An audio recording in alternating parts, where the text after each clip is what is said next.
Climate Change and Wildfires by Kellen Williams, Hayden Heafy, Alina Javed, Jax McDonald, and Matthew Carman.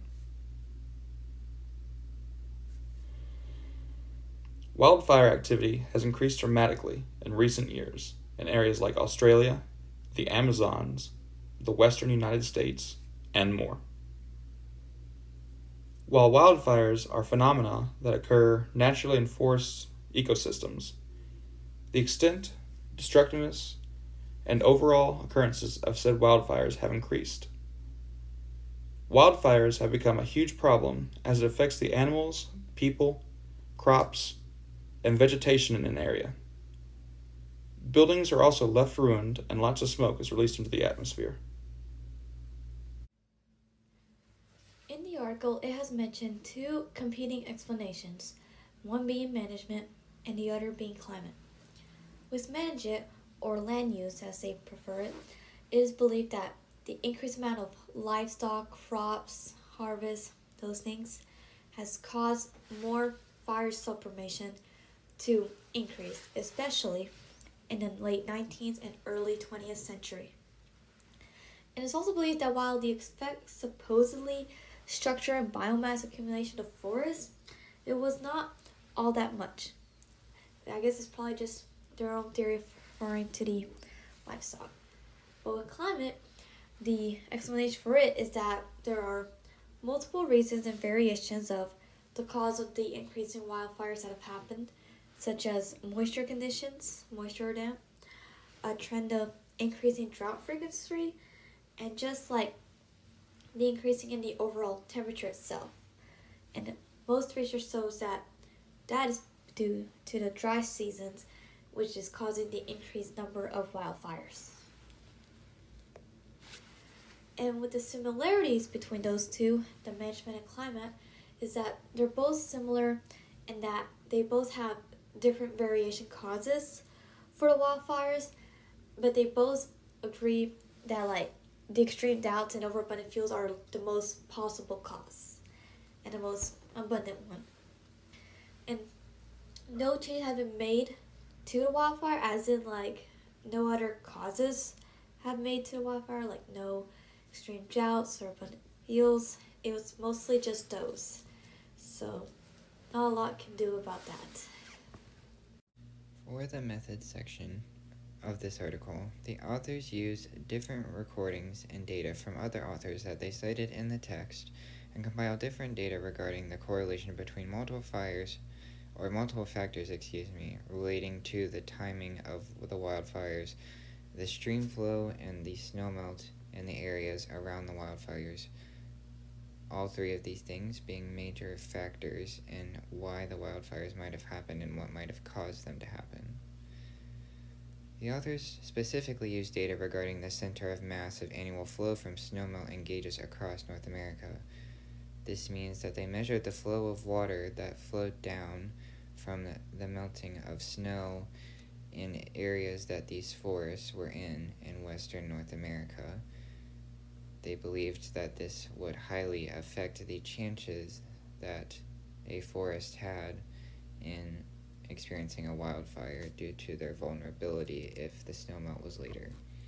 They also took the October through September deficit in different snowmelt years to find the vulnerability of forests in the early spring. 3 graphs comparing temperature, snowmelt, and fire season length were used to visualize this correlation between those 3 factors, as well as 2 others showcasing the relationship between snowmelt and wildfire timings.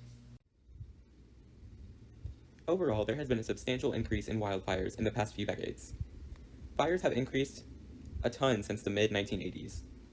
Averages before the 1980s were 4 times lower than the amount of fires today, and 6.5 times lower than previous levels of the land burned.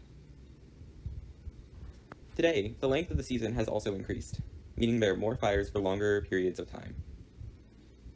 One of the key factors that leads to either a short or long wildfire season is spring snowmelt, the water that is in the mountains and high elevation regions of the area. Most places can be at risk if they lack snowmelt in certain times of the year. Majority of wildfires do happen in years with early snowmelt because this means that they will lack precipitation in the spring and summer, which dries out the forests and cause the wildfires to be more likely to start and happen. Another factor that has an impact on fire patterns is elevation and location.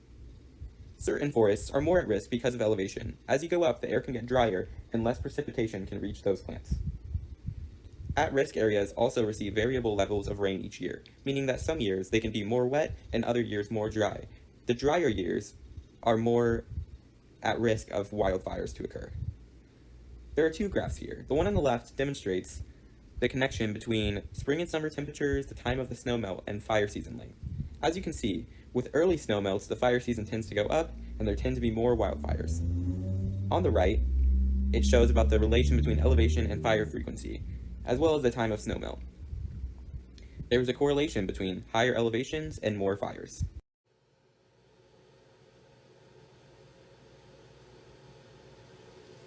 What we found in the article, the Northern Rockies have been found to have the largest increase in wildfires because of a moisture deficit caused by the elevation in the area that these trees and forests are located in the Northern Rockies. And in the Northern California region, because of mining and timber harvesting, there's an increased fire risk because of the condition the land is left in and the amount of heat in that area. And then what we also learned that research has found using climate models that they have projected warmer springs and summers will occur in these regions because of the condition of that region. The discussion continues. Because of temperatures increasing and snow melting earlier, it shows that these fire trends will not change just with ecological and fuel management, which is a big problem. And this is a big problem because if we're doing all these things to stop the climate and stop these fires from happening, but yet they're still happening, we have to figure out what's really causing the big problem. And the Rockies and western areas in the U.S. main problem is that there's a big drought in that area that causes these fires to continuously go on.